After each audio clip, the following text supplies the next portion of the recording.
COVID-19 has definitely put us into a new season in life, and that includes homeschooling while still having to work. But it doesn't have to be difficult. Hi, my name's Arnold, and these are 7 tips on how you can master homeschooling during the coronavirus pandemic.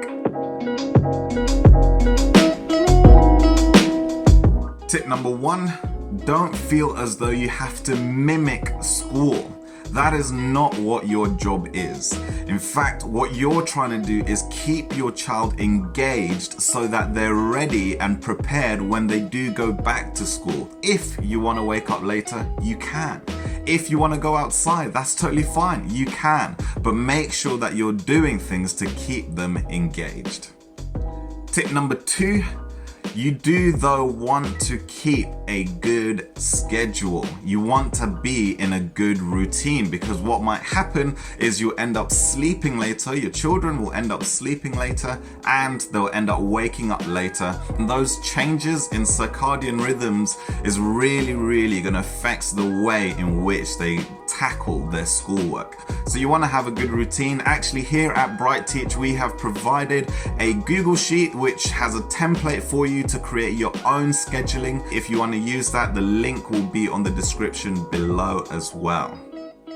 Tip number 3, make sure that there is an area for work and an area for hanging out and for chilling.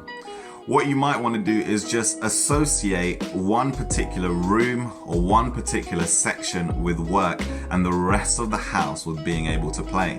The reason for this is because students will associate home with chilling and school with work. And if they have to work where they're normally hanging out, that's really going to distract them. And to maximize their concentration, let there be a place that they know I associate this area with work. Tip number 4, make sure that you have rest breaks.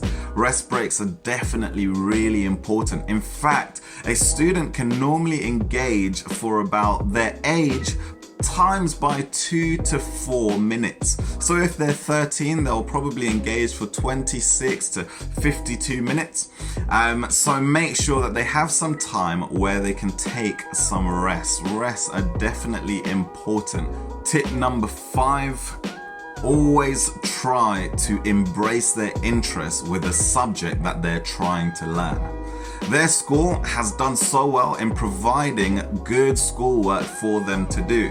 But of course, there are going to be subjects that they like and some subjects that they don't like. So what you might want to do is be able to engage their interest on some of the subjects that they don't like.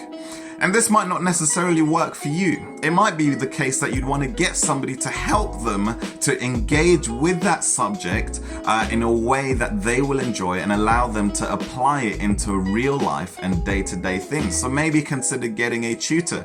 At BrightTeach, we have plenty of tutors for you to choose from, and we link you with a tutor that is right for your child. But one thing that is really good in making sure that your child is still in that mindset of understanding this subject is something that I probably will still have to do as the years go on, is by making it interesting and allowing them to know that it is relevant for day-to-day functions. Tip number 6, it's really good for you as a parent to look after yourself. If you have a good mental health, then your child's concentration, your child's engagement, your child's work will be much better, definitely. So look after yourself. Do not work really late. What's happened, even for us at BrightTeach, we're finding that we're getting emails from either clients or partners that we're working with around about 7 o'clock or maybe on a Sunday. That doesn't need to happen during this time. Make sure that you're also sleeping well, that you're eating well, because that will truly and genuinely help with your child's engagement. Tip number 7, be part of a community. all experienced homeschoolers are part of a community because you can come together, share your tips, share your frustrations, talk to other people who are going through the same thing as you are. There are plenty of communities and groups on social media. In fact, us at BrightTeach as well, we have our own one. It's actually called on Facebook, Learning to Homeschool During COVID-19. We'll share some tips. We'll also give some resources and things that might be helpful for you in that time while your child is trying to study. But definitely being part of a community is important. It's really, really helpful for yourself knowing that there are other people going through the same thing as you. Alright, that's all we have for this week. If you have any questions, feel free to email us at info@brightteach.com or leave a comment below.